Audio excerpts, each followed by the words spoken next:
So in Lewis theory, we represent valence electrons as dots. And so we find the number of valence electrons that an atom has, and we put the dots around the element symbol, and that's called the Lewis structure or a dot structure. And again, the number of valence electrons for the main group elements, except for helium, is the group number.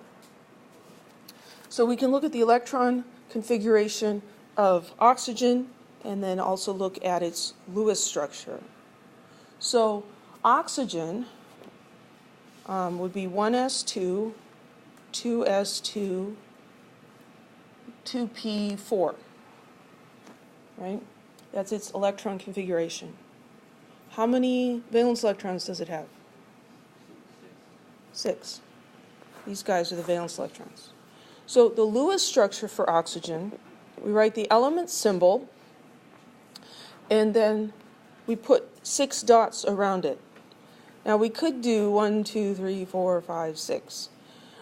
But then you have to get your finger out and count the number of dots. So we're not going to do that. What we do is we put them on the top, the bottom, the right, or the left. So here we can put 1, 2, 3, 4, 5, 6. So I've got 2 on the sides, 1 on the top, 1 on the bottom.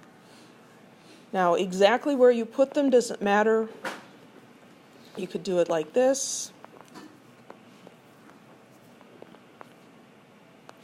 You could do it like this. But you're going to put them top, bottom, right, and left, and put them around one at a time, and then pair up as you need. The advantage to this is that we can see more easily how many electrons there are, how many dots there are. It's a little bit like dice. Dice always have the same patterns, and so you use the dice for a little bit, and then you begin to recognize that this pattern is 5. You don't have to count them.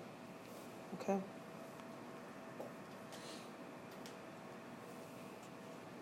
So each dot represents the valence electrons. Put a maximum of 2 dots per side. Fill them in singly first and then pair them up. Mastering chemistry cares a great deal about that. We learned that the noble gases are particularly stable. They have 8 valence electrons.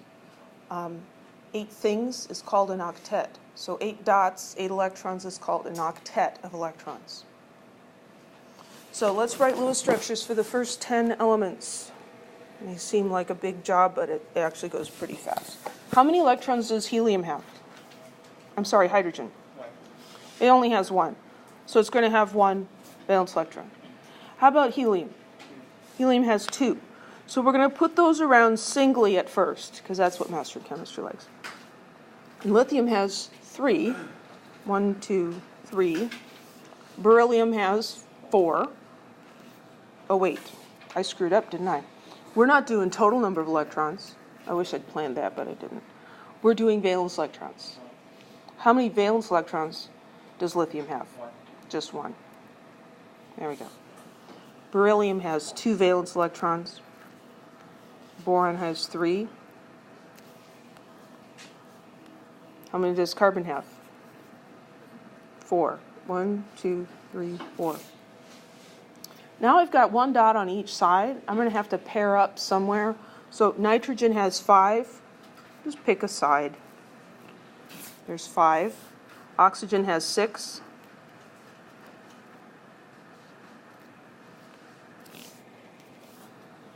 Fluorine has 7. And neon has 8. 2 on each side. So it's kind of full, right? It looks full.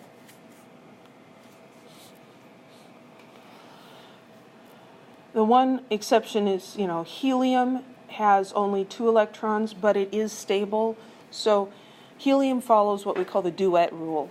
It's a little guy. It's happy with 2 electrons. So in Lewis theory, we look at chemical bonds as involving either the sharing or the transfer of electrons so that all of the atoms involved can have 8 valence electrons. So there's two kinds of bonds, ionic bonds and covalent bonds. In an ionic bond, we have a transfer of electrons. One atom gives electrons to the other. In a covalent, co is a prefix that means sharing. Covalent means sharing valence electrons. So they're sharing electrons. And what we call the octet rule is that in chemical bonding, atoms transfer or share electrons to obtain outer shells with 8 electrons. The little guys, hydrogen, lithium, and beryllium, follow the duet rule. They're only going for 2. So let's look at magnesium and sulfur and write their Lewis structures. So the Lewis structure starts with the element symbol, and then we look at how many valence electrons. So magnesium, how many valence electrons? 2. So then we're going to put 2 dots. There's 2 dots. Sulfur, how many valence electrons? 6. So we need 6 dots. 1, 2, 3, 4, 5, 6. Everybody okay with that?